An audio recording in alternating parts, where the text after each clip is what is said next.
The manipulative technique is to tell people different stories. In the Jimmy Stewart biography book I'm reading right now, the writer claims that John Ford, the director, went to Jimmy Stewart and said, "Watch out for that Richard Widmark because he'll try and upstage you." And then he went to Richard Widmark and he said, "Watch out for Jimmy Stewart, he'll try and upstage you." Well, after they got on for a bit, they realised that they really liked each other, and they got on fine. I learned about this years ago. My mother did it with my sisters and I. There was oh yeah, there was something we had to go out somewhere, and Mum told one of my sisters something. She told me something completely different. So, being the type of person I am, I rang up my sister and said, "What the heck's going on? Why did you say that?" And she said, "I never said that." And then we both realised that Mum was telling her and I both different stories to keep us fighting. And all through our childhood, Mum would tell different members of the family different things to keep us competing against each other, and never having us realise that we were competing against each other. So all you need is one person, like as in the movie Business, the director, you need a person who wants to be at the top, and then that person at the top wants people not to get on. So and because as it says in the Bible, or the famous one by in the speech by President Lincoln was, "A house divided cannot stand." So if their view is to divide the members up so that the house is broken, but they're in control by the one person dividing them up. So the person divides them up, and any group divided in argument cannot get together to fight. It's well known in politics, where politicians are well known for inciting racist argument. So the politician's about to put in a very controversial law. So the politician gets it all sorted out. It's just about to be passed, and to make sure the public don't understand what's happening or even know about them, they start some kind of racial issue, and that all hits the news. And maybe the newspapers are told to actually focus on the CNN and the like that, New Zealand, the big news companies. I'm not sure about that part, but whatever it is, it hits the news, and everyone focuses on that and ignores what's happening. And it's people are picking up on that, but it's taken a long, long time. The politicians have had like 100 years of very clever manipulation. Hitler was very good at it. And as they say, most politicians today study Hitler very carefully so they can learn how he manipulated millions of people to go and kill and slaughter defenseless people and feel good about it, which is actually what Hitler did. And it's amazing that he got away with it, but he did it and it worked. So, very sad, and a very obvious way to show how the human mind can be manipulated into doing things that are definitely not good, and where our moral justice disappears, or our sense of responsibility and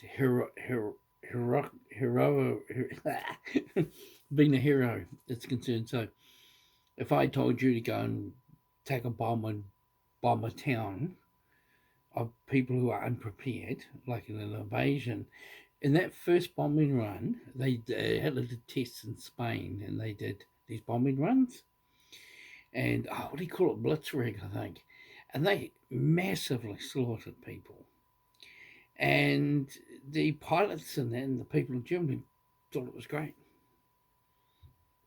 How can that happen?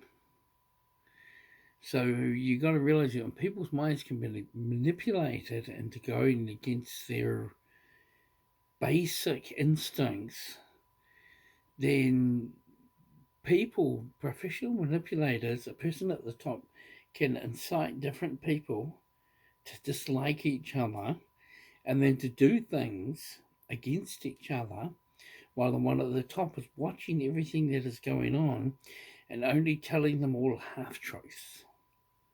And in doing that, the person who's controlling the family members or the religious group or because this happened to me with a religious group as well, and other character assassination, the people are told different things. If they ever actually got together, this is what I found out after my mother passed away.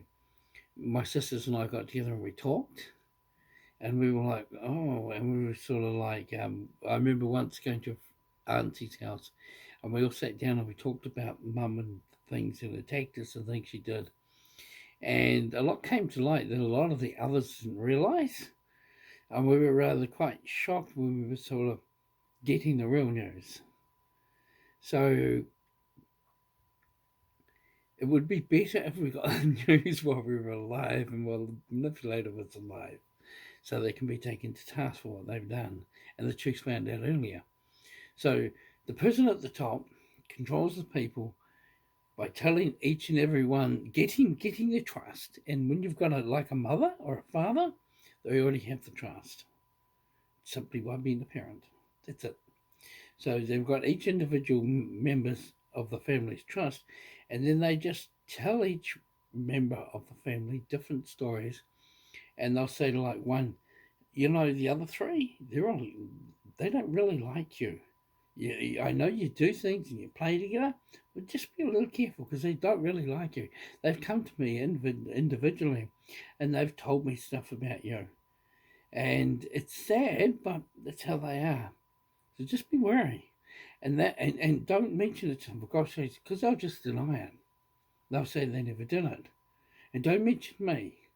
And so they don't. They don't mention the manipulator, but they start watching the others suspiciously. Now, at that point, they maybe have been going to share something really wonderful and beautiful with their other siblings. But as soon as they've been told that, they back off and say, no, I'm going to keep this to myself. And so the manipulation incites selfishness, but also the person thinks, mum did tell me about this. I'll share it with mum. See? So that one becomes the mother, which is in this case it's the mother. The mother becomes the controller of the family members, but also the receiver of all good things. And while there could have been love and companionship and a lot of happy times between the members of the family, instead they're going against each other.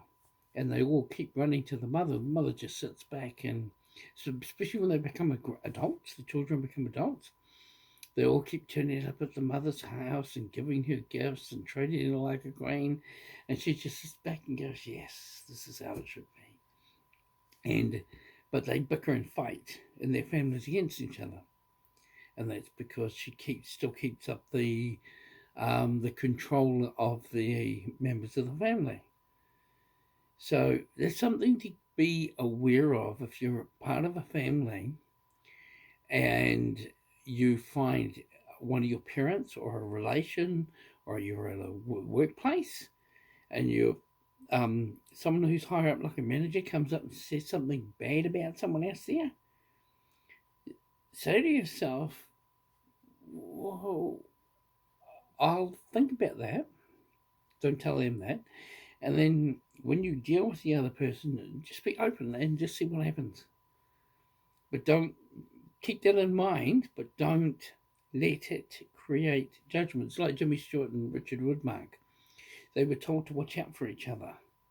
But in the end, they just dropped the walls. They decided not to listen to John Ford, who was stirring them up, and to just be friends. Now, if they'd have listened to him, which he only would have done it because it had worked in the past. He'd riled people up and set people up against each other when he was making a movie, make them fight and bicker and all trust in him and not each other. He had quite a bad reputation for being quite hard and nasty on certain people. So to wrap this up, you have a person at the top, either in a business or in the home, and they control the members, say, of the family or the business, by telling them to beware of other people or creating distrust amongst them all. Yet they all have faith and trust in the one at the top who's manipulating them all. And therefore the one at the top who's manipulating them all has control of all of them, what they do, and receives all the good from all of them, because they all trust the manipulator, but they don't trust each other. If they were able to sit down together, open their hearts and tell the truth, and just say, look, this is what Mum said. Mum said this, Mum said that, Mum said this. And the others will be like, what? She said that to you, but she told me this is about you. Treats out. And then they all become closer, and Mother becomes distant because she's nothing but a stirrer. So it's the sort of thing we need to think about. And my family kind of got it. I got it. But a few of my sisters still haven't really seen Mum for the narcissist that she was. Definitely her family don't. Her brothers and sisters, they still think very highly of her, and she always played the victim. They think she's a wonderful victim. If they saw this video, they'd be horrified. They think she was just an angel. Yeah, I guess you had to live in the house with her to actually find out who she really was. Yeah, so I'll leave it at that.